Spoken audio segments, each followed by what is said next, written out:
So guys, in today's video, we're gonna talk about how to fix Instagram error. So the answer is easy. Go to the settings and scroll down to the apps. Now go to the search and search on Instagram. Now go to the storage, and here we find this clear cache. Click on it. Now you can go check it if it worked. If it didn't work, maybe try to restart the phone. If it didn't work again, maybe try to clear data, but be careful when you clear data. All your Instagram's data will be deleted. This includes the settings, the accounts, the databases, and etc.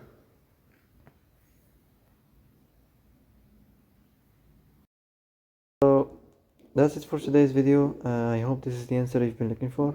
If you like this video, don't forget to like and subscribe, and see you in the next video.